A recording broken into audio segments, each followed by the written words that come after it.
On this week's episode of Ride the Lightning, the Tesla unofficial podcast, the Model Y 2.0 with the 4680 battery cells and structural battery pack seems to be imminently approaching customer deliveries. Plus, the long wait time for the new Model X is explained, China vies for the next Gigafactory, and more.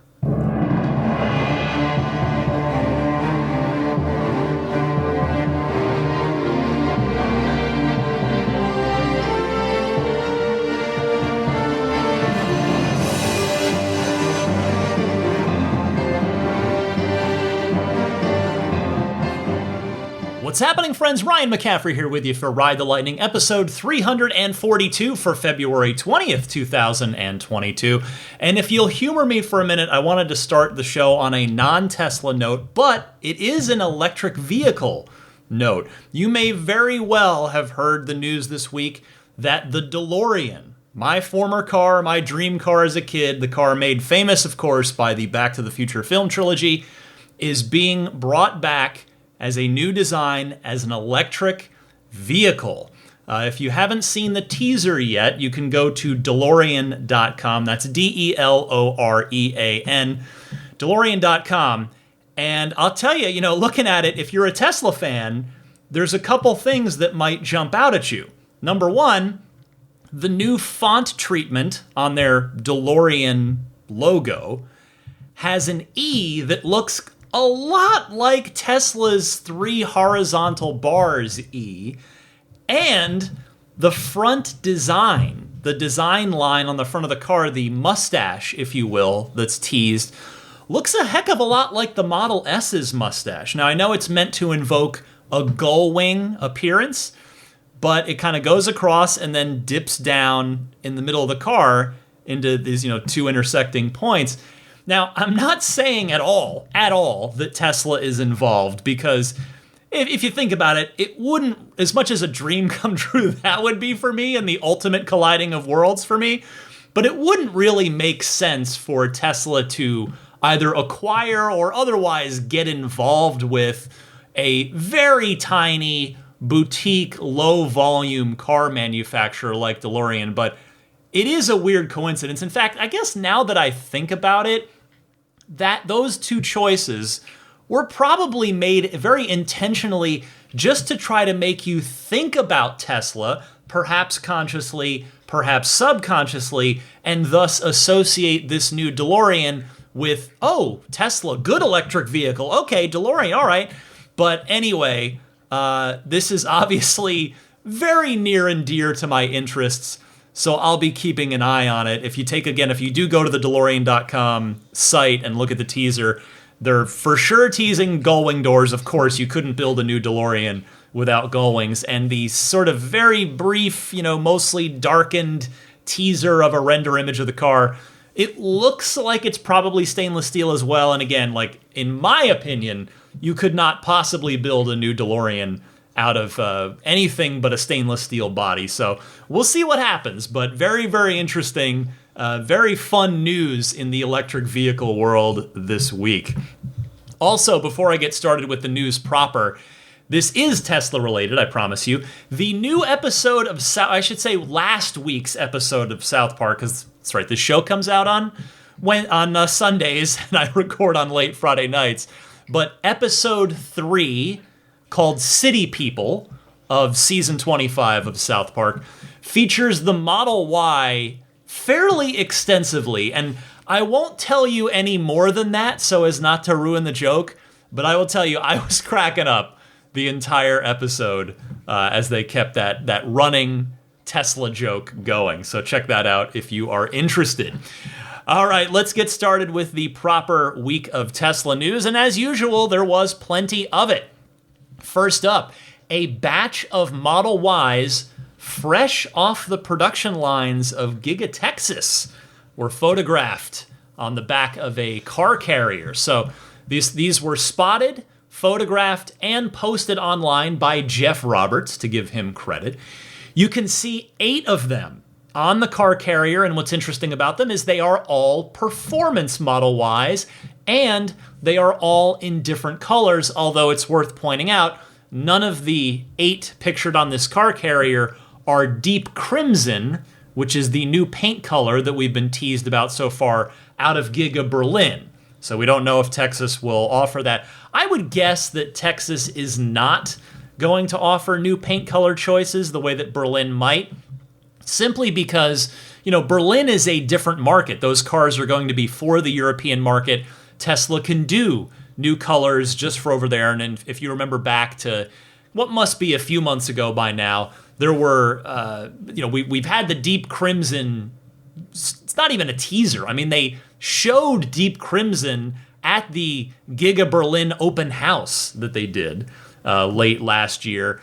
But then it's found in the source code of the Tesla app, there were two other colors, a blue and a silver as well. That were different than the existing blue and silver. So we'll see what Berlin gets. But Texas is probably going to need to maintain parity with Fremont. I mean, it just wouldn't make sense if you could order a Model Y that's only available in the middle of the country and eastward in a different color than people out west can order it from Fremont. But in any case, a batch of performance Model Ys coming out of Texas, and they are 4680 cars. Now, this tells us, number one, as if there was any doubt, which there wasn't, but that Texas will be building all versions of the Model Y. We've previously seen drone spy shots of pre-production Model Ys from Texas that are clearly long-range models due to their 19-inch Gemini wheels. In fact, after Jeff Roberts posted his photo of the car carrier loaded with Texas performance Ys, somebody posted a picture of a whole bunch of Model Ys under car covers parked outside of the Giga Texas facility.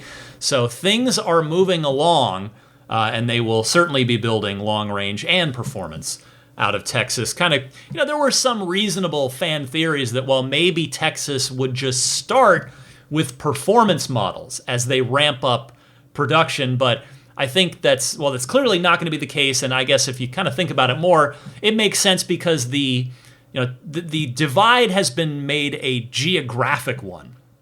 As I said, Texas, as you know, is meant to supply the eastern half of the United States with Model Y. So they've got to build all variants of it. But second, now this also tells us that customer deliveries from Texas are either going to start very quietly happening right away, like imminently, or at the very least, they're getting really close. These aren't necessarily customer cars, although they were all wrapped up for transport, with the tape over the bumpers and the door handles and all that stuff that they do for regular customer deliveries. They're not necessarily customer cars, but given that they're performance models, it does seem unlikely that these are crash test cars, because I would think it's highly likely that the government, while they certainly will be crash testing the Model Y, again, the 2.0 as I've been calling it, given that it's built very differently. You've got the single piece front and rear castings, the structural battery pack with the new 4680 cells that the seats bolt right onto. But these cars, it might be that they're final validation cars being sent back to California for Tesla's engineers to comb through and or do some sort of final testing on. But again, it is also possible that they are customer cars. That possibility does exist. But regardless, this is such a great sign, and we should be no more, I would think, now than about 1 month out from the first of you people listening to this right now, the Ride the Lightning audience. There will be people listening now that will get their Model Y 2.0 in about a month from now. Though, one more time, I want to say, since I see this pop up in every thread on this topic, I would be willing to bet a steak dinner, or a meal of your choice, put it that way if you don't eat steak, that the Model Y 2.0 is going to have the same range and performance specifications as the existing 2170 based version. And that's because there's just no way that Tesla is going to make a meaningfully better Model Y for half the country and not the other. because we know, of course, Fremont is still on the 2170s for the time being until they can find time to switch the production lines over, which will be difficult to do given the high demand and high production volume of the Model Y. It would be silly to have the Texas cars be plussed up in either the range and or performance variants, because it would just be detrimental to the demand in California for the Fremont built cars, which, California is Tesla's biggest U.S. market, the number one state that as far as Tesla purchases. Plus, we know that Tesla is trying to make as many cars as possible, specifically as many Model Ys as they possibly can.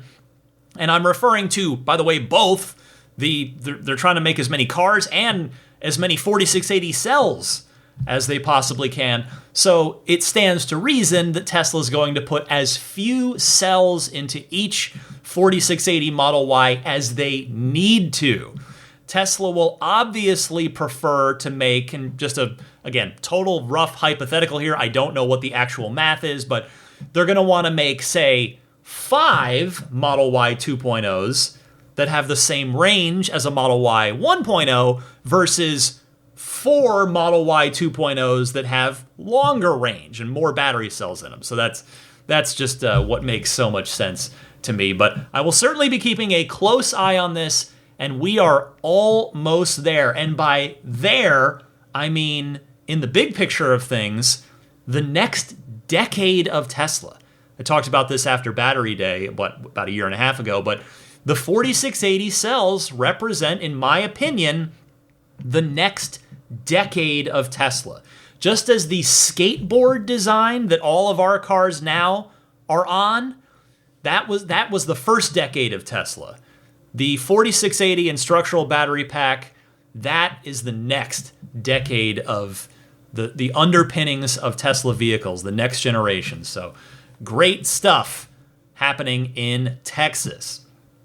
Next this week, you may have noticed, whether you've poked around the website or you've actually ordered one yourself, the new Model X has by far the worst wait time, and by worst, of course, I mean longest.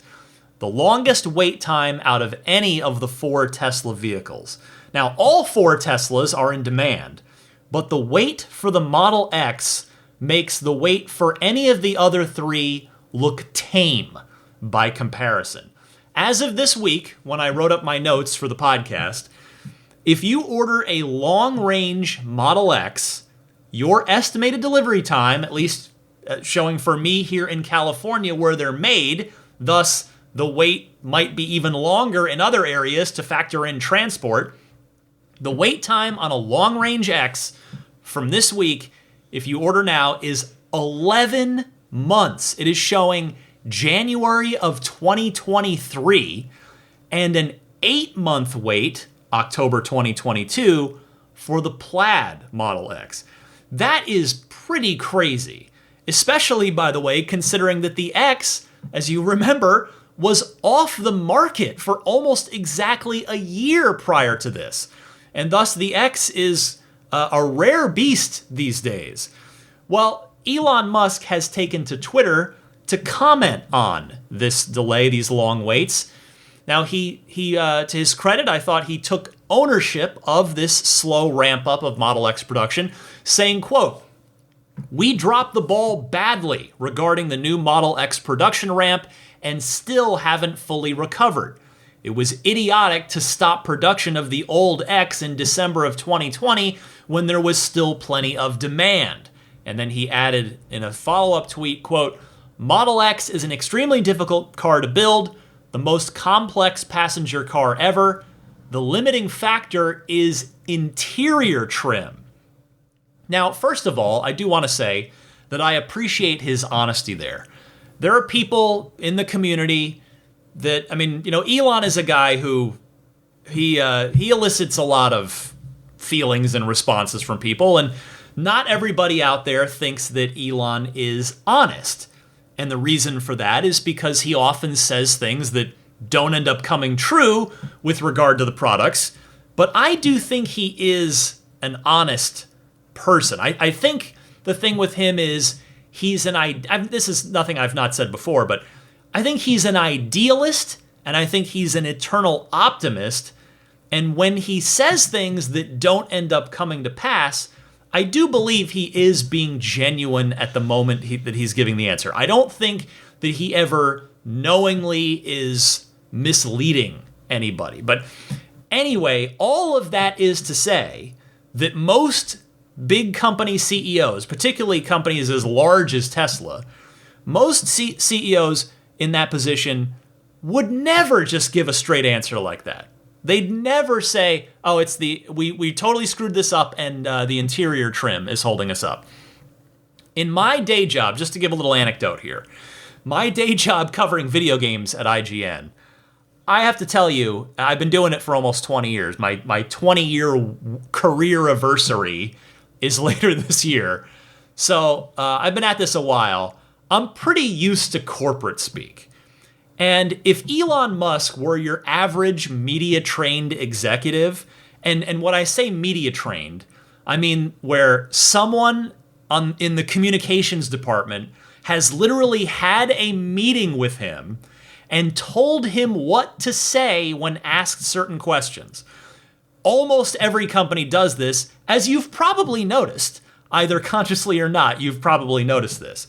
But anyway, if Elon was your average media-trained executive, I can pretty much tell you, having heard so many of these over the years, what his response to the question, which by the way was from Sawyer Merritt, who had said, "Here's a criticism. The refreshed Model X rollout has been horrible, and the lack of communication to customers who have been waiting for a year or more for their car and keep receiving delays is disappointing. I know the global supply chain is messed up, but some communication would be nice." And that's what Elon was responding to. But the corporate speak response to that would have either been A, no response at all. That's probably actually the most likely scenario. Or B, if there had been a response, it would have been something like this. Let me just crack my knuckles here and just take a shot at this, having been on the receiving end of corporate speak for 20 years. And I guess not just in my career. We're all subject to the corporate speak, but it probably, here's my attempt at the corporate speak answer.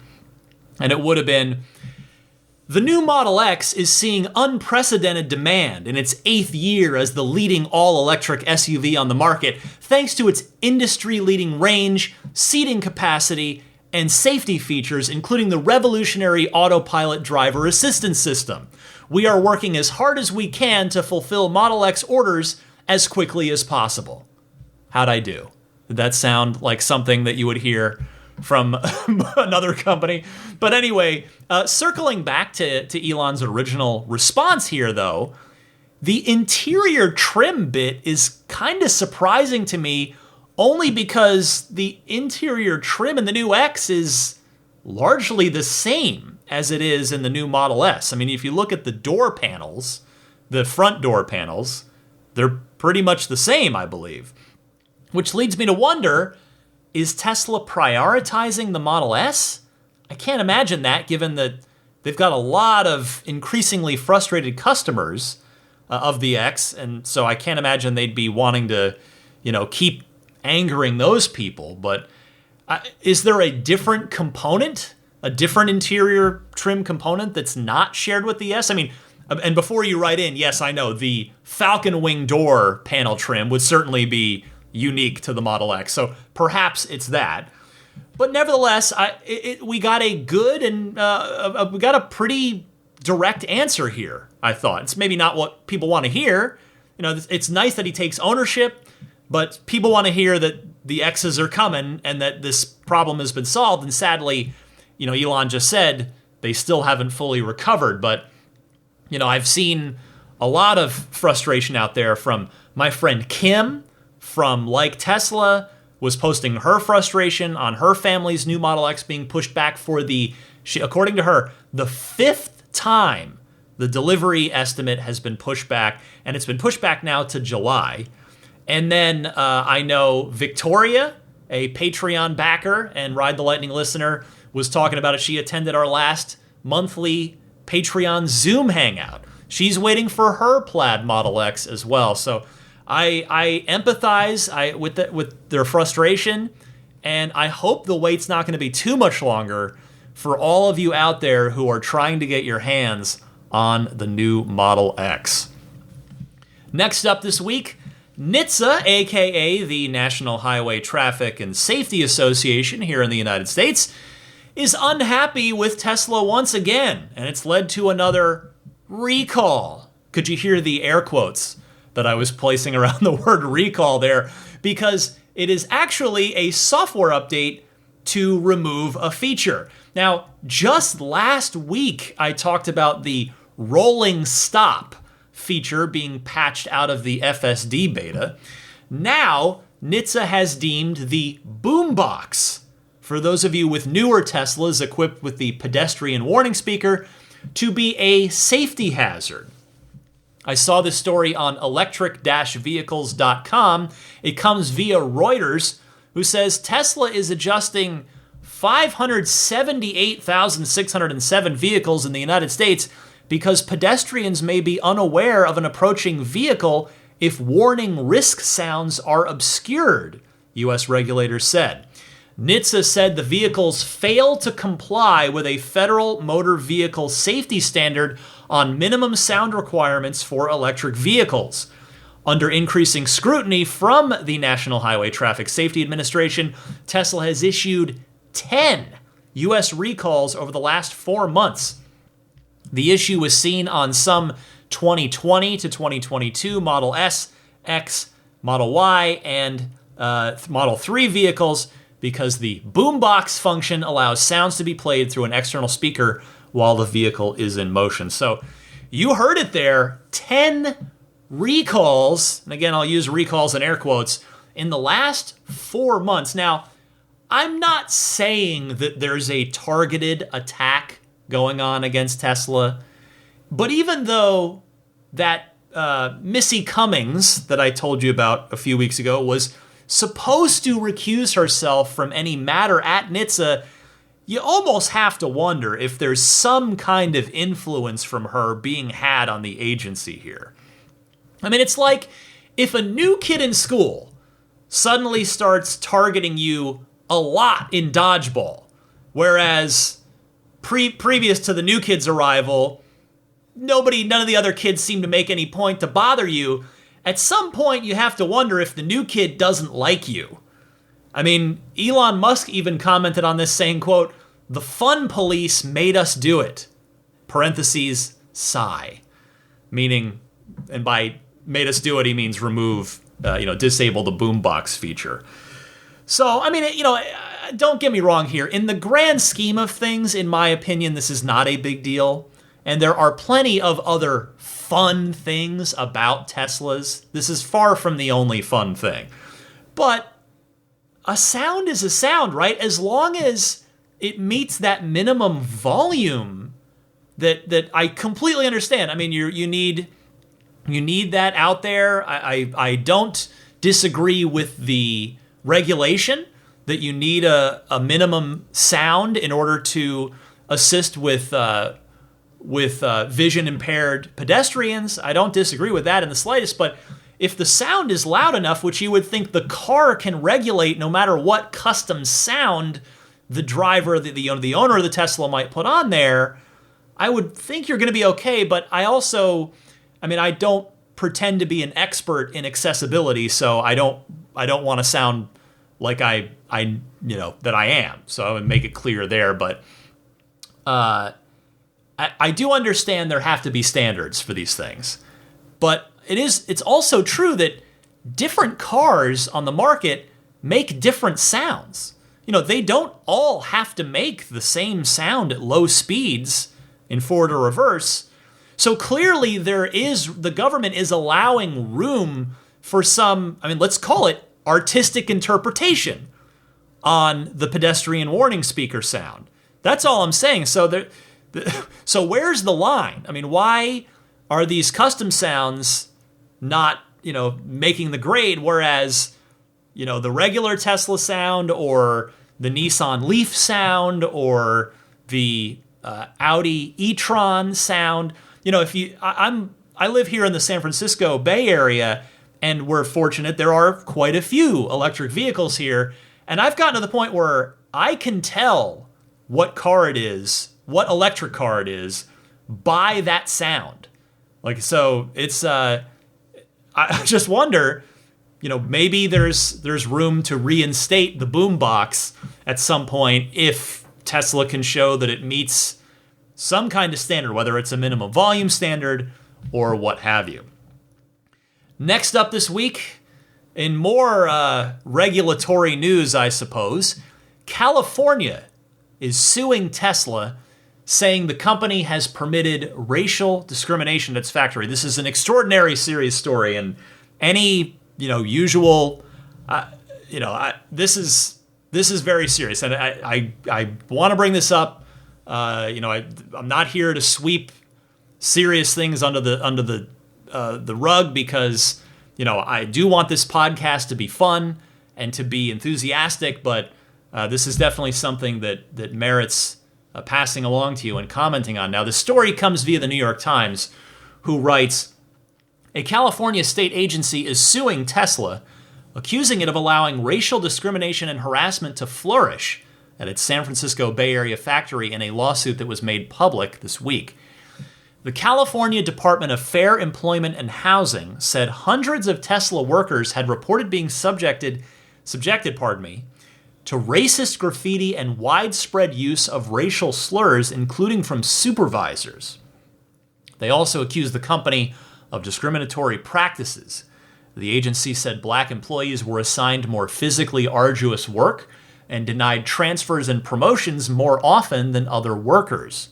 Quote, after receiving hundreds of complaints from workers, DFEH found evidence that Tesla's Fremont factory is a racially segregated workplace where black workers are subjected to racial slurs and discriminated against in job assignments, discipline, pay, and promotion, creating a hostile work environment, said Kevin Kish, the department's director, in a statement, which continues, quote, the facts of this case speak for themselves. Now, in a statement posted online before the lawsuit was filed, in fact, the day before it was filed, Tesla said it, quote, strongly opposes all... I'm still reading from the New York Times, by the way. I'll get to my comments in a second. But Tesla said it strongly opposes all forms of discrimination and harassment. The company denounced the lawsuit, arguing that the state agency had investigated dozens of previous claims in recent years and found no misconduct. Quote, it therefore strains credibility for the agency to now allege, after a 3-year investigation, that systematic racial discrimination and harassment somehow existed at Tesla, the company said. A narrative spun by the DFEH and a handful of plaintiff firms to generate publicity is not factual proof, end quote. Now, so Tesla did not respond to a request for comment. Tesla said its Fremont factory had a, quote, majority-minority workforce, and described the lawsuit as counterproductive, quote, at a time when manufacturing jobs are leaving California. The company moved its headquarters to Texas last year and opened a new facility in the Austin area. Tesla also said the California agency had declined its requests for information on the accusations. The company plans to ask the court to, quote, pause the case and take other steps to ensure that facts and evidence will be heard, it added. Now, before I give any comments, I want to read you a bit of Tesla's response, which it posted. You heard a little bit, just a tad of it there in the New York Times piece. But Tesla posted a blog on its website titled, The DFEH's Misguided Lawsuit. And here's a part of it. The California Department of Fair Employment and Housing, DFEH, intends to file a lawsuit against Tesla alleging systematic racial discrimination and harassment. This follows a 3-year investigation during which the DFEH, whose mission is supposedly to protect workers, has never once raised any concern about current workplace practices at Tesla. Rather, the lawsuit appears focused on alleged misconduct by production associates at the Fremont factory that took place between 2015 and 2019. Tesla strongly opposes all forms of discrimination and harassment and has a dedicated employee relations team that responds to and investigates all complaints. We also have a diversity, equity, and inclusion team whose work is shown in this public report. Tesla has always disciplined and terminated employees who engage in misconduct, including those who use racial slurs or harass others in different ways. We recently rolled out an additional training program that reinforces Tesla's requirement that all employees must treat each other with respect and reminds employees about the numerous ways they can report concerns, including anonymously. Above all, Tesla continues to seek to provide a workplace that is safe, respectful, fair, and inclusive, all of which are vital to achieving our mission. Over the past 5 years, the DFEH has been asked on almost 50 occasions by individuals who believe they were discriminated against or harassed to investigate Tesla. On every single occasion, when the DFEH closed an investigation, it did not find misconduct against Tesla. It therefore strains credibility, as you heard in the New York Times bit. It therefore strains credibility for the agency to now allege, after a 3-year investigation, that systematic racial discrimination and harassment somehow existed at Tesla. A narrative spun by the DFEH and a handful of plaintiff firms to generate publicity is not factual proof. Well, I want to say that I don't really have much to say about this right now. That said, as I said before at the top, this is much too big and far too important to ignore. As I said, I want nothing more than to have fun on this podcast, and I want to celebrate these cars and this company that I'm so enthusiastic about. But this cannot be avoided. It cannot be dismissed, nor should it be. So I've given you the DFEH's side via that New York Times piece, and I've given you Tesla's side via a summary of Tesla's initial rebuttal, but I feel like we need to see how this plays out in the court system. Now, obviously, I hope that these allegations aren't true, not just as a Tesla fan, but much more importantly, for the people that work at Tesla as human beings. I don't want this to be true. And, while you can't account for all, 10,000 or so employees in Fremont, the fact of the matter is, workplace cultures matter. From Elon Musk all the way down to a part-time temporary worker. Everyone. That workplace culture matters from top to bottom.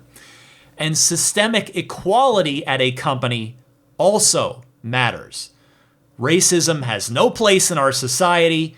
Nobody should be subjected to it, regardless of their job, regardless of their workplace environment, regardless of their socioeconomic status, or anything else. I'm not going to sit here and pretend that every apple at a company as large as Tesla is a good apple. Math suggests otherwise. But the system and the culture that are built and laid out by Tesla management must be strong enough to weed out and terminate the employment of literally anyone. Again, literally from top to bottom, anyone, regardless of their standing in the company, who engages in any sort of racist or discriminatory behavior. So we will see what happens in this case. I hope Tesla is right. I hope this is not a valid, I don't know if valid's the right word, but I hope this is not as serious. I hope this is not I hope this is not what the DFEH portrays it as. I hope the truth is closer to what Tesla's saying than what the DFEH is saying. So that is a very serious thing in the world of Tesla this week, and I just hope you take a moment to reflect on it, and we'll keep an eye on this. And I wish the best to every employee at Tesla, and I hope everyone there is valued and respected as a human being. I've got a couple more things for you this week. The next item is the Liaoning province, and I apologize sincerely if I'm mispronouncing that, in China, has hinted that Tesla was searching for a second Gigafactory facility in China. One of the potential locations is the district of Shenyang. This story comes reported via Teslarati, who writes, Liaoning Province released an announcement on its official WeChat account. It published an article with the title roughly translating to 5 grasps of Dadong district of Shenyang City striving to be the pioneer in revitalization development. The article lists, obviously that's a translation, so the article lists 5 goals Liaoning Province wants to achieve and depicts the next steps to make it happen. The 5th goal in the article mentions Tesla specifically. It states several areas Liaoning Province plans to grow and improve, such as the renewal and reconstruction of the Wangquan area of East Middle Street and the construction of cultural industry parks. The last goal also mentions opening up spaces for industrial development and the intention to, quote, lay the foundation for the implementation of major new energy vehicle projects such as Tesla, end quote. Some local Chinese news outlets believe Tesla's deal with Liaoning Province is not set in stone yet, but local governments are already competing for Tesla's next factory in China. The article does reveal that Tesla is actively working on locating a spot for another facility in China. So thank you, Teslarati, for that summary there. Well, this was one of my 2022 Tesla predictions back at New Year's. Specifically, that China was going to get the next Gigafactory. And we did recently hear Elon say that the next announcement, now just announcement, not construction, for the next Gigafactory would happen later this year. I mean, to me, China just makes too much sense because Elon and Tesla seem to have a great relationship with the country. Giga Shanghai has exceeded every goal and expectation laid out for it. China is an absolutely massive market, period, and a massive EV market that is actually buying EVs. You know, America and Europe are getting into it, but China arguably has been more widely adopting EVs thus far, and which kind of on the tail end of that, Tesla has been successful there. And if the so-called $25,000 car is going to happen, we already know that it's supposed to be designed for, and manufactured in China before it goes global after that. And the volume of that car, or the volume that it's supposed to be made at, which is the highest volume of any Tesla, would necessitate it having its own facility, most likely. So we'll see what happens with this later on in the year. Maybe, I think, it's possible we might hear about it in another earnings call or two, should Elon show up at subsequent earnings calls, because we know he's a little more loose-lipped with regard to the investor questions, where if it gets upvoted, he'll just straight up answer it. One more story this week. U.S. highway safety regulators. Don't worry, this is a good news thing. This is not picking on Tesla. This is not the government going after Tesla again. U.S. highway safety regulators are about to allow new high-tech headlights that can automatically tailor beams so they focus on dark areas of the road and don't create glare for oncoming drivers. I want to say thank you to my friend Trevor Page from Tesla Owners Online for giving me the heads up on this story, which comes from the Associated Press, who writes, the National Highway Traffic Safety Administration says it issued a final rule allowing what's called adaptive driving beam headlights on new vehicles. It will go into effect when published in the Federal Register in the next few days, so basically by the time you hear this.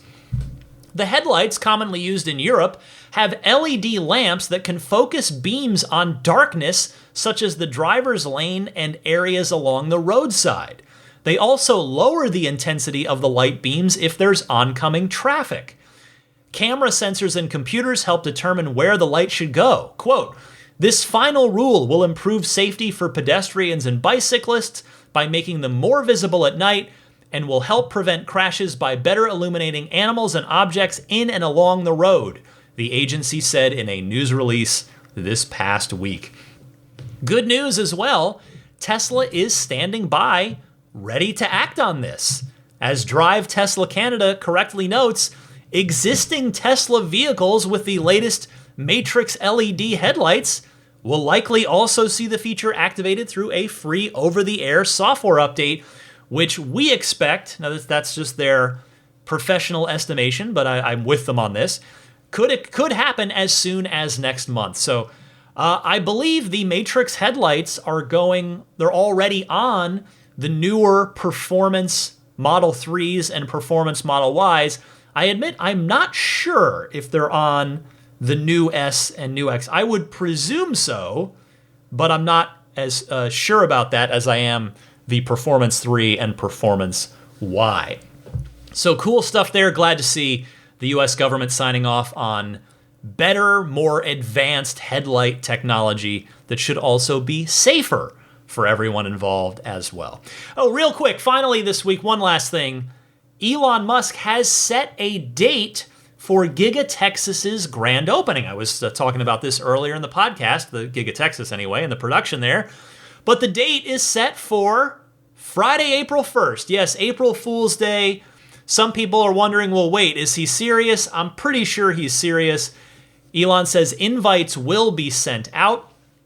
If Tesla tradition holds, those invites will go out fairly last minute, so we'll see about that. But, you know, my reaction to this wasn't sort of disbelief at the April Fool's aspect of it. It was that I'm kind of surprised that, knowing Elon's sense of humor, I'm surprised it wasn't set for 4/20, April 20th. But in any case, I guess going back to the story that I started the podcast with on the Tesla front, we know that the Texas Model Y will certainly be delivering by April 1st, if not sooner, because that's when the grand opening is. So good stuff there. Stay tuned for a Giga Texas grand opening party. That's everything I've got for you in the busy week of Tesla news, but stick with me. I've got some of your excellent Ride the Lightning hotline phone calls queued up and ready to go right after this.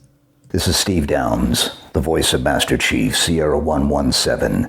You're listening to Ride the Lightning, the Tesla unofficial podcast. You know, that Cybertruck looks a lot like a warthog, doesn't it? Master Chief, out. Time for your calls in the Ride the Lightning hotline. If you've got a question, comment, or discussion topic for the podcast, I welcome and encourage you to call in with it. There are two easy ways you can do that. Either use your smartphone's built-in voice recording software, just record your question, please try to keep it to 90 seconds or less, and then email that file to me at teslapodcast@gmail.com. Alternatively, you can just call in on the Ride the Lightning hotline and leave a message. It's a toll-free number, which is 1-888-989-8752. Again, that's 1-888-989-TSLA. And if you know someone special with an upcoming birthday, anniversary, graduation, or some other special occasion, you can give them a unique gift of recorded voices from friends and family telling them why they're special. The recordings can be podcasted or put onto a keepsake. Visit lifeonrecord.com to learn more. Kicking it off this week with Joaquin from Columbia, South Carolina. Hey, this is Joaquin. I'm calling from Columbia, South Carolina. Look, really cool thing, and I just want to see if anyone else is with me on this. So the Cybertruck, awesome truck. It's going to be one of the most insane products ever to be created, I think.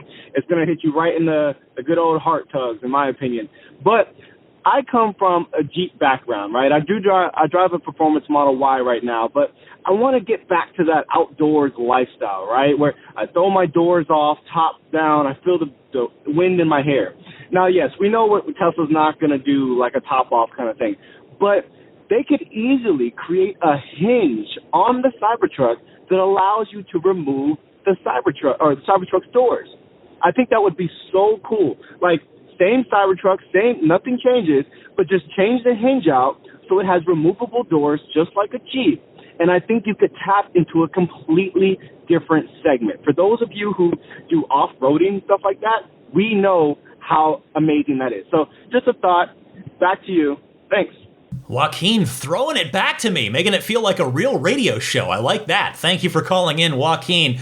I love your enthusiasm for off-roading, and I know a lot of people share it. And I do agree that the Cybertruck is a great candidate for it, since we know it can absorb a lot of punishment, and the top-end version will have 4 motors, 1 at each wheel, to help get it out of any rock climbing jams it might find its way into. I also agree that removing the Cybertruck doors would be super cool.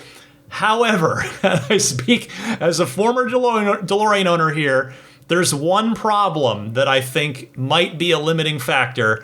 Obviously, only Tesla knows for sure, but the doors are likely to be pretty heavy.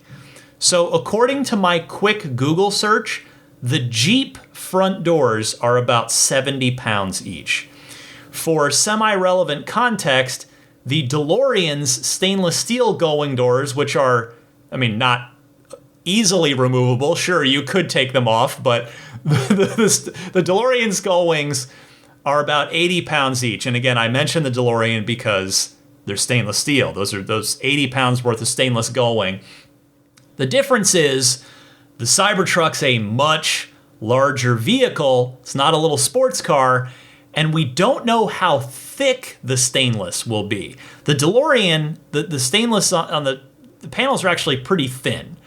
Now, it just remains to be seen, really, what the doors are going to weigh. So they might end up being cumbersome to try and deal with if they were removable. I feel like that might be an issue, but I love your spirit, and I hope that maybe Tesla surprises us all and has a good solution for you on this. Next up this week, Jeannie from Texas. Hey, Ryan, this is Jeannie from Texas, and I was calling in response to your seatbelt issue, kind of a pro tip, and also some information about the seatbelt issue if anybody else has it. So I have a 2020 Model 3, have had the seatbelt issue you've had 3 times. The third time they did replace the seat. And at that point, I did say to them, I'm a little bit concerned because I'm approaching my mileage. I do a lot of driving. And they said, don't worry about it. Your repair is covered for 1 year. Even if you go over your regular, bumper-to-bumper warranty. So when you get that fixed, it will be covered for a year, and each subsequent time you're getting it fixed, it's covered for another year. So hopefully that helps you and anyone else having the seatbelt issue. So take care. Thanks for all you do. Take care. Bye-bye. Thank you very much for sharing that, Jeannie. That actually does make me feel better. Unfortunately, a lot of the folks that I've heard from, yourself included, have said that their issue reoccurred. So I'm glad that I will have a year from when it gets addressed by mobile service, which, by the way, is coming up this week. They're coming out to the house, which is nice.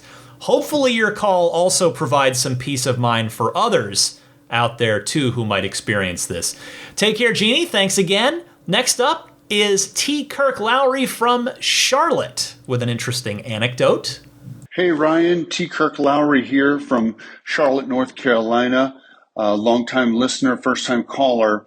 I had an unfortunate run-in with the service center here in Charlotte regarding my roof rack that I purchased for my Model Y back in December of 2020. That's when I took delivery of the car and I bought the roof rack immediately thereafter. And I was surprised to see that Tesla owners are to install it themselves.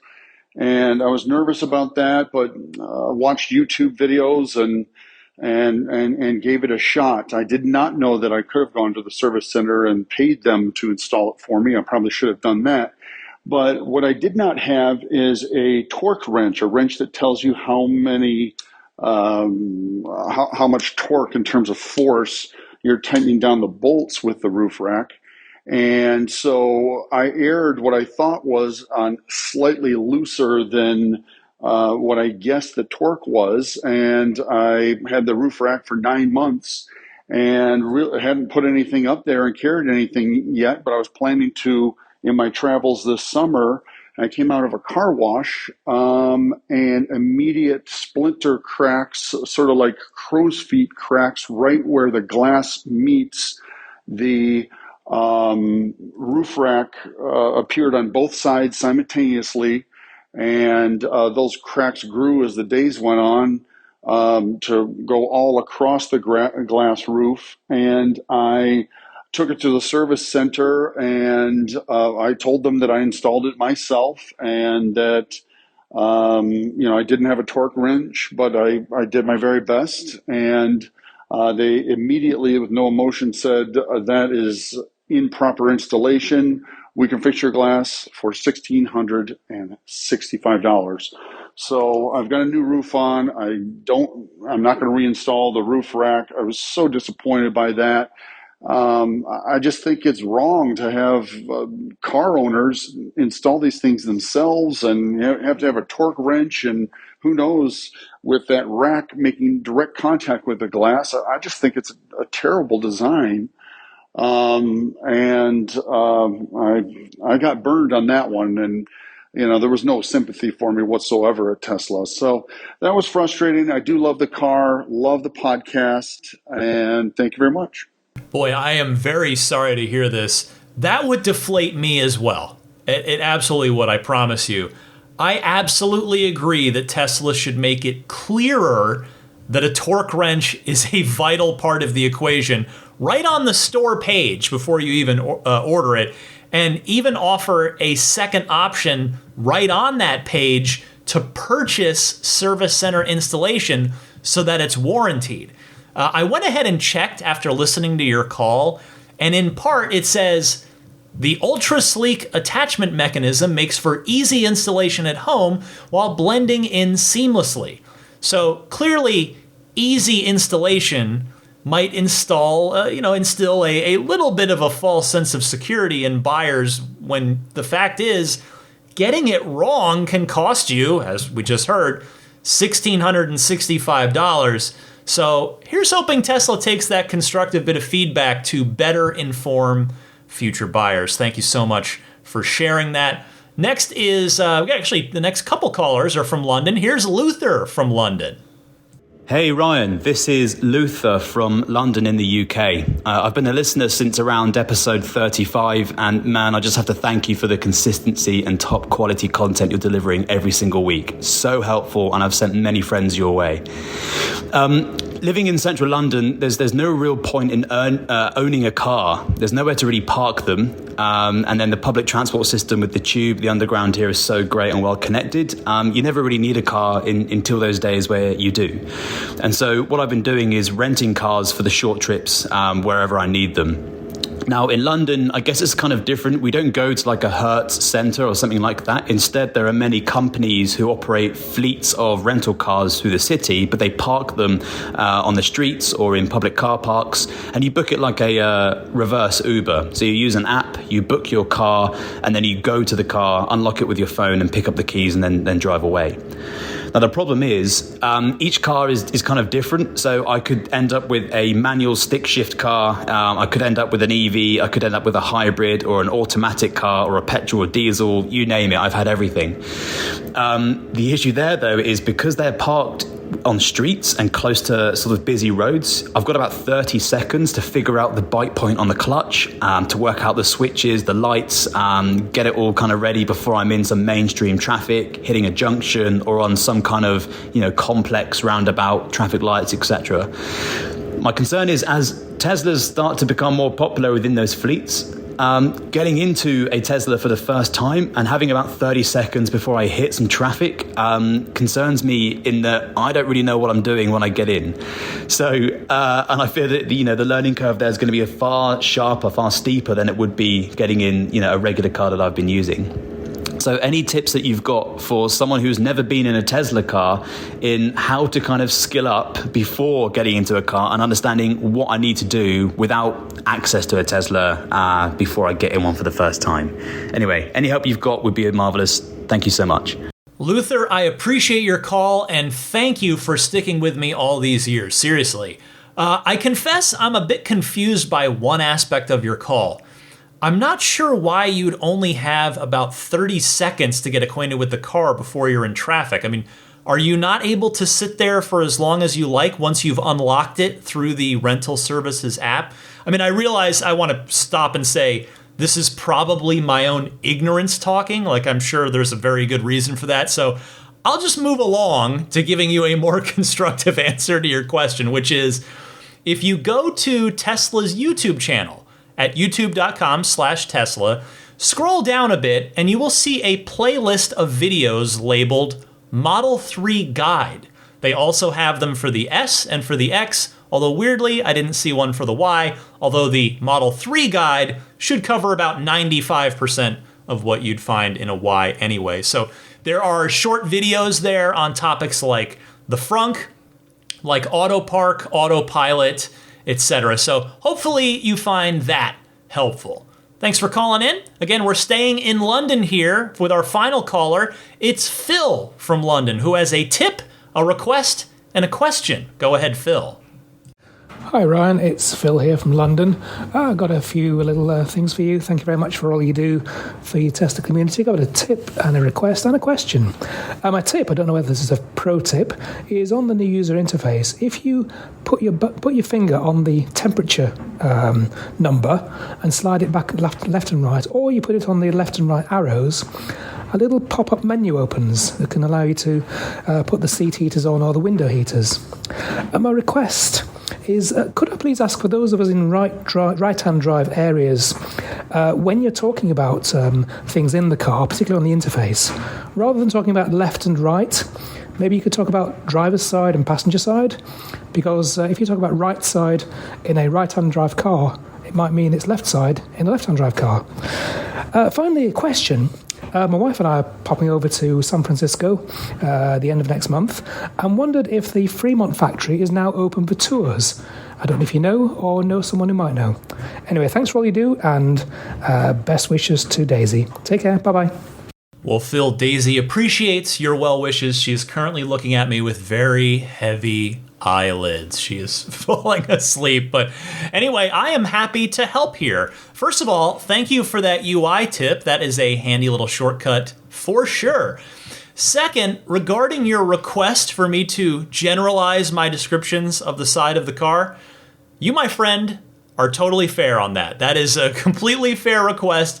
I have to remember that I am so lucky to have listeners from all around the world, including plenty of right-hand drive markets like the UK and Australia. So I will try to do better about that in the future. Now, I hate to end this call with bad news, but unfortunately for your third thing, as of now, Fremont tours are not happening.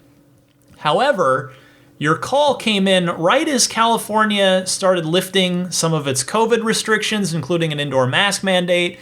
So I'm hoping that maybe that's going to lead to a resumption of tours. After your call came in, I went on Twitter and just tweeted at Elon Musk asking, hey, might factory tours in Fremont resume soon? Sadly, I did not get a response, so maybe I'll get to try again at some other time. But fingers crossed that the tours resume soon, because I can assure you, having been very fortunate to take tours over the years, it is a sight to see in there. I mean, the term I always use, and I'm sorry I'm saying it again whenever this comes up, but I do find it literally awe-inspiring. I think it's incredible, and I hope every Tesla owner gets a chance to take the tour. At some point, hopefully the tours will resume at some point sooner rather than later. Thank you, Phil. Thank you to everybody that took the time to call in. I will get to more calls next week, I promise. So again, if you have a Tesla question, comment, or discussion topic, you want to react to something from one of the other phone callers or from something that I said earlier in the show, feel free to dial me up. I gave you the 2 ways that you can call in at the top of this segment. But stick with me. I'm not quite done yet. I want to tell you about my awful curb rash story in just a minute, along with the pro tip of the week. So stay tuned. I'll be right back in about, 5 seconds or so?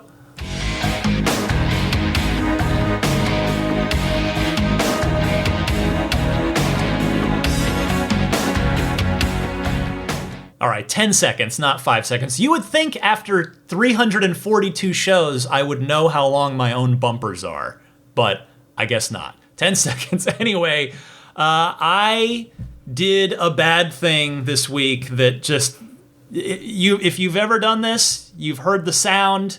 It just cuts to your soul as a car lover. I came up too close to a curb, and I really, really curb rashed hard. Like, got a huge chunk of the wheel.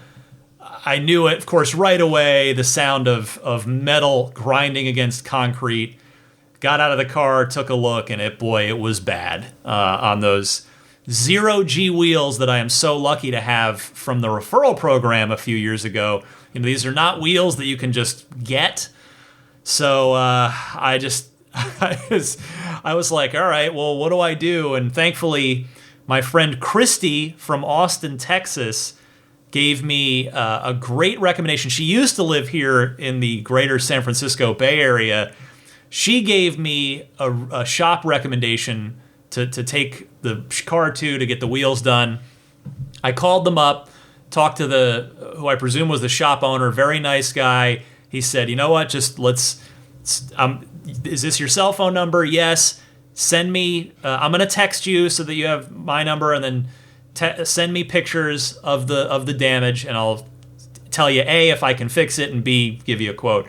And he said, yep, I can do this. Here's what it's going to be. So I booked an appointment. It's just for one reason or another, it's actually my schedule, not his. I got 2 weeks that I need to wear this mark of shame on my wheel, but it hurt. It just, oh man, I can't tell you. I mean, I don't know if it's any better than like someone damaging my car. Like if I came out to my car and found that someone had door dinged it or scratched it or whatever, but it definitely feels bad to have damaged my own car. I can tell you that much. I mean, I've done this before, right? If you've been listening to me for a while, I did the same thing. I rubbed the car. I got too close coming into my garage, my very narrow opening garage, and I heard and I got really lucky that the paint protection film absorbed all of that I did not damage any of the paint. This, not so lucky. This is the wheel. There's no wheel protection film that would have spared me from that. So now, but yeah, I've got the appointment to get it done. I'm confident in my friend Christy's recommendation. Hopefully they'll be good as new. Now it'll cost me, certainly. You know, it's not free to get that nice, get that service done. So it's, I cost myself, you could say, well, Ryan, you could leave it. And well, I could. But I just, again, if you know me, if you've been listening for any amount of time, I'm a person that takes really good care of my stuff. I'm just wired that way. I don't know, I don't have a psychological explanation for you. And I'm not saying that that's a good thing or a bad thing, that I'm any better or any worse than anybody else who does or doesn't take care of their stuff in the same way. It's just the way I'm wired. I mean, I'll tell you, I kind of wish I could just let it go and be like, oh, well, and then just keep driving. But no, it's like, I got to get it fixed. So thankfully, I can, it's cheaper than getting new wheels. That much is for sure. So that was my big pain this week. By the way, it's on my Instagram. I mean, I'm honest with you guys all the time. I'm not trying to hide from it. I took a picture of it. I put it on my Instagram, which if you want to follow me on Instagram, it's DMC_Ryan. You'll see the damage there. But anyway, that was no fun. So In fact, I'm gonna wash my car tomorrow because I'm lucky I got a holiday weekend. It's also really dirty at this point. It's been like 3 or 4 weeks, and I'm just gonna have to have a clean car with a seriously curb rashed front right wheel. But oh well, a couple weeks and then hopefully it'll be good as new. On the plus side, I did get full self-driving beta 10.2.2 today, and I have not been able to test it yet, but I'm looking forward to putting it through its paces this weekend, this long weekend, and seeing how it feels differently compared to 10.8.1, which was the last version I got, which was about 6 weeks ago. It's been a while, and we'll see. I mean, 10.8 has been really good to me relative to the older versions, as I've talked about this before, so I won't repeat myself, but I am eager to see how 10.10 feels. Hey, real quick, I do want to give you an entertainment recommendation this week. It is the Cuphead show on Netflix. Now, Cuphead is one of the video games available to you in your Tesla. And if you have been listening to the show for at least a few years, you know that the news of Cuphead coming to the Tesla fleet was actually broken by me in my Elon Musk interview back at episode 200. We got on to talking about games in the car, and he just threw it out there. I had no idea. There was no like setup, like, oh, you want to reveal, hey Ryan, you want to reveal this? Well, let's bring it up and talk about it in the interview. That's not how Elon works. He just said that. And Cuphead, of course, is a very popular Xbox game that's since come to other platforms. But the Cuphead show, it is so good. It is fantastic. The animation style is very classic. I mean, I'm sure they did it with computers because that just makes it's faster to make the show that way. But it really authentically looks like an old cartoon.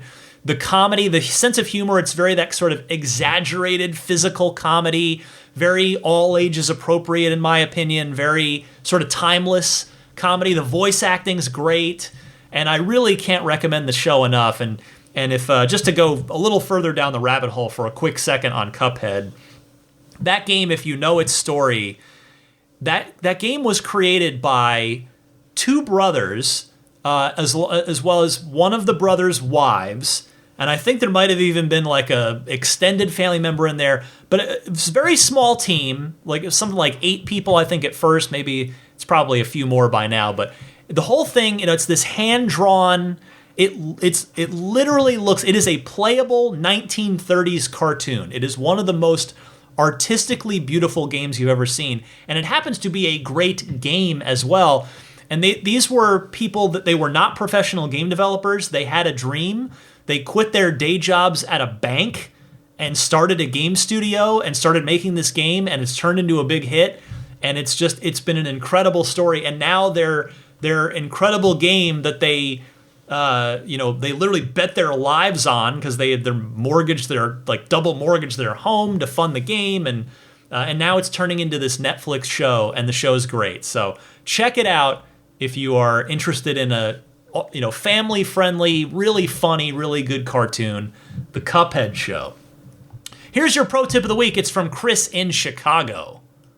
Hey Ryan, Chris from Chicago again. Just had a follow-up thought about Brad from Minnesota's issue regarding listening to a podcast, goes into a store, comes back out, and it's either continuously playing or it starts back over. Yeah, I mean, that's been happening to me forever, since, for 5 years, with different slacker things I've listened to, and I come back in, it's in a totally different place, or it goes to the next one.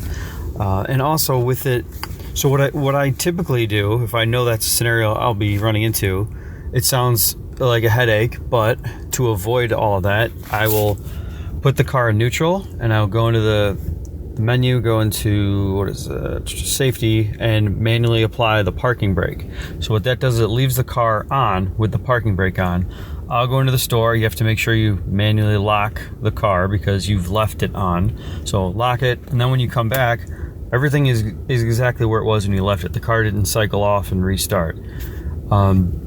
Now, it used to be very convenient with pre-update, whatever the last update was. They used to display the time left in a song or a podcast. So I would know exactly where I was before I left. And they've gotten rid of that, so now it's just like a status bar, which I don't appreciate. But that may be a good workaround for Brad until it stops being a headache.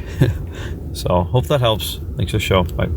Chris, thank you. That is one heck of a workaround. I never would have thought about that, but hey, it does the job. I appreciate your call. And if anybody else out there has a pro tip of the week that you think would be handy to your fellow listeners and to myself, please share it. Call in the same way that you call into the regular Ride the Lightning hotline, those 2 easy methods that I told you about earlier in the podcast.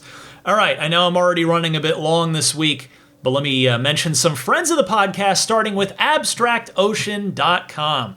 Don't forget that coupon code RTL Podcast at checkout to get 15% off of your first order. That's RTL Podcast, all one word. They've got just virtual aisles and aisles and aisles, Costco style, of aftermarket Tesla accessories for each car, S3XY. Just go there, abstractocean.com.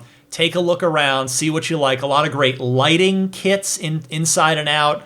Just a ton of great products.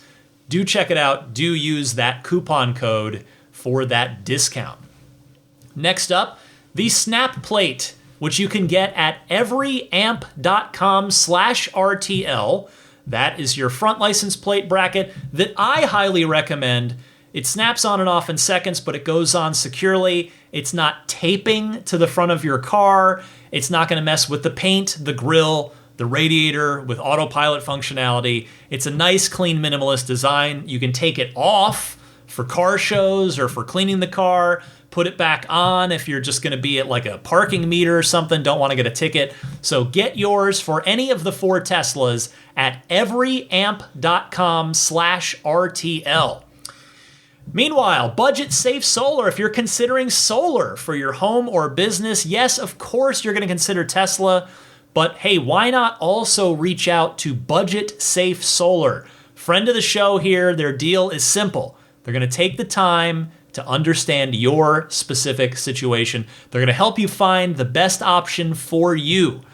And being independent consultants, they have plenty of solutions to help out just about everybody. They're also in all 50 states plus Puerto Rico, so odds are they're going to be able to help you out.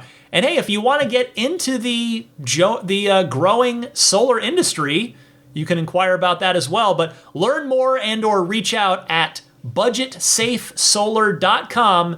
And if you do proceed with solar, use the referral code RTL on that.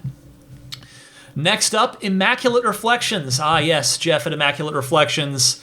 I just was talking to a listener, actually, my Emmett, who was saying, I got to get out there and get my plaid wrapped. So hopefully he'll take Jeff up on that.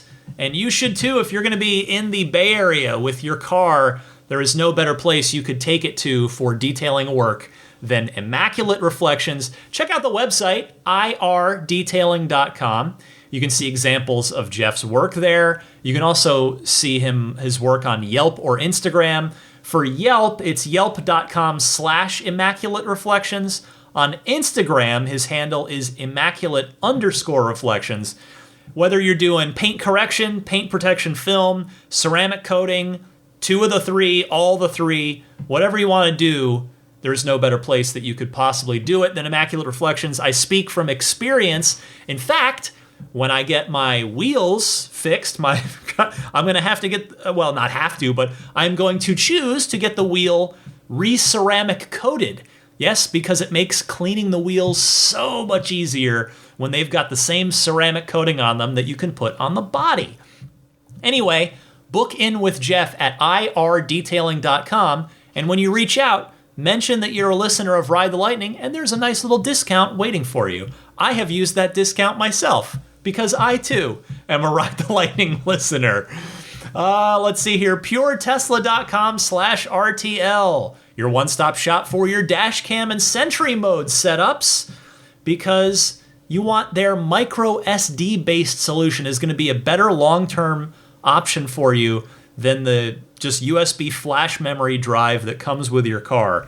So grab one at puretesla.com/RTL $49 for the 128 gigabyte version, and that gets shipped free anywhere in the US. If you're not in the US, you'll pay a reasonable shipping fee on that. They also have, if you do want to play Cuphead or other games in your car, they ship. They've got these cool, slim, low-profile wireless game controllers that remind me of Super Nintendo controllers that have a wireless adapter with them. So you can also get those at puretesla.com/RTL if you're interested in that. And finally, Jada. Get Jada products at my referral link if you would be so kind, which is getjada.com/REF/8. And if you do that, I'll give you in return a coupon code that'll get you a discount, and that coupon code is RTL. Whether you're purchasing the Jada USB hub console, for those of you with the newer Model 3 and Model Y that has the latest version of the center console, for those of you with the older center console and their Model 3 like me, the version 4 wireless charging pad is probably the best accessory that you could buy. I mean, that's my opinion. I guess I should rephrase that. I'll say it's my favorite, and I think it's the most useful thing that you could buy for your quote-unquote legacy Model 3 that has the older center console, because it's a way to wirelessly charge your phone or other Qi-compatible devices right in your center console. It looks stock. It looks like it came from Tesla that way, which I personally really appreciate. So again, getjada.com/REF/8, and Jada is spelled JEDA. Finally, let me mention, if you would humor me for a moment, the Patreon. Patreon is the primary way through which you can support the podcast if you so choose, and I hope at some point you will so choose. If you find that you get a lot out of the podcast each week, that you enjoy it, that you find yourself informed and perhaps even a bit entertained as well, you can find information on my Patreon page, which is patreon.com/Tesla podcast. Patreon spelled Patreon. There are monthly pledge options there. If you want to do, it starts at $5 a month. That's the sport tier. All the tiers are named after acceleration modes in the cars. And the sport tier at $5 a month will get you early access to each week's episode. You go up to 10, the ludicrous tier, you get the early access, and you get the monthly bonus episode every month, and there's a few more that go up from there. So I would humbly ask that at some point perhaps you'll consider a pledge, and you will visit patreon.com/Tesla podcast. There are also annual pledge options. If you just want to pay once for a year, just back me for 1 year's worth, you can do that. And in return, actually, if you do the 1 year, you'll get a 5% discount on that pledge. So just keep that in mind. Finally, I'm not sure how you're listening to this, but a friendly reminder that you can listen/subscribe/follow on any of the major podcast services. They all call it a different thing: following, subscribing, whatever. On the big ones, of course, Apple Podcasts, Google Podcasts, Stitcher, and then in the ones in your car natively, you have TuneIn and Spotify. I'm also on YouTube. It's audio only, but if you do just want to listen on YouTube, you can find my channel just by searching Ride the Lightning Tesla on YouTube, and you'll find me very quickly, and you can subscribe there. You can email me if you so choose. You want to get in touch with me, my email address is teslapodcast@gmail.com. My Twitter and Instagram are both the same handle, DMC_Ryan, if you're interested in following me on either of those social media platforms. The Twitter is mostly video game stuff with some Tesla talk thrown in. The Instagram is all Tesla pictures all the time. I mean, I don't update it every day the way I do Twitter. It's just, there's only so much time in the day for all these things. And I kind of have to do Twitter with my job. So that one tends to get more attention. But I do have the Tesla-focused Instagram as well. Before I go, let me say hello and thank you to all of the wonderful, upper tier Patreon backers. I will start with the Roadster in Space tier backers, the highest tier. These folks get, in addition to many perks, a one-on-one Zoom hangout with me each month, should they choose to use it. And I have enjoyed so many of those conversations. I want to thank the Roadster in Space tier backers. They are Pete White, Lyle Austin, Steve Radspinner, Fernando Cordero, Lawton from Chicago, Sean Neidig, Scooter Ward, Neil Weaver, Jackson Wallace, Crafty Geek, Richard Stokes, Rolf and Jennifer Evers, and Howard Anthony Smith. Next up, the Maximum Plaid backers. We've got Jonathan Wales, Cameron Clark, Daniel Grummer, Seth Capello, Nick and Tony, Tesla Hitchhiker 42, John Schmidt, Stan Roth, the Galpin family, Ryan from Las Vegas, Darren Nickel, Kaz Barnes, Ulrich Lassa, Brett Libano, Patrick Wisniewski, Gil Cabrera, Hay Watley, Eric Brown, Mark Eversole, Todd Badger, Joe Edgel, Kevin Yank, the Tesla Owners Club of San Joaquin Valley, Michael Williams, Will Stedman, Mait Suaru, Derek Nesselrote, Justin Perez, Jeremy Harris, Chris Beach, Tom Mills, Alex Brem, Zachary Howard, Tyler Smith, Corey O'Donnell, Matthew Graham Dronberger, Scott Gillis, Aaron Huxley, John Cody, Aaron, Sonar Tech 77, Andre Kent, Joel Sapp, Kim Bay, Paul Casarino, and evspeedy.com. And the Plaid folks, thanks so much to all of you as well. George Cassiopo, David Brander, Logan Willis, Jason Chalukas, Tim Hyde, Peter Chalet, Eric Randolph, David Nondahl, Dory and Steve Guberman, Jeremy, Tesla Owners Taiwan, Ron Lee, Charlie Gillespie, David Perella, Sunil Joseph, Dennis Peak, Jeff Angwin, Chase Cabanillas, the Lydia family, Aaron Altschul, Jared Brown, Jerome Strack, Jamie Dalton, Noel and Lucy Murphy, the Tesla Owners East Bay Club, Ryan Natchett, Mike and Barbara from Louisville, David J. Howes, Travis Krenzel, Matt Nixon, the Tesla Owners Club of Wisconsin, Jonathan Zalesny, Rick Dean, not Elon Musk, T. Kirk Lowry, and the newest Plaid backer, Peter. Thanks to all of you so much for your generosity. It really does. I say this with sincerity. I hope hearing it over and over doesn't water it down, because I really mean it from the bottom of my heart. The support on Patreon makes a really wonderful difference in the lives of myself and my family. It's really that anybody listening would voluntarily choose to support a free podcast. This thing's always going to be free, but if you're, for the folks that are kind enough to say, hey, I want to support you, Ryan, and what you're doing on Patreon, I really do truly, sincerely appreciate it. And with that, for a passed out Daisy the Boxer, she is out cold, snoozing away over there. I'm Ryan McCaffrey. This was Ride the Lightning episode 342.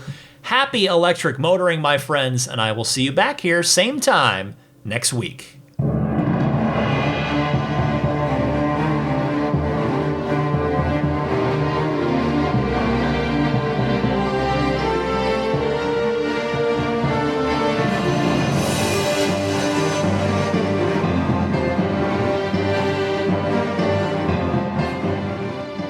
I think a Tesla is the most fun thing you could possibly buy ever. That's what it's meant to be. Our goal is to make it's not exactly a car. It's actually a thing to maximize enjoyment. It's maximum fun.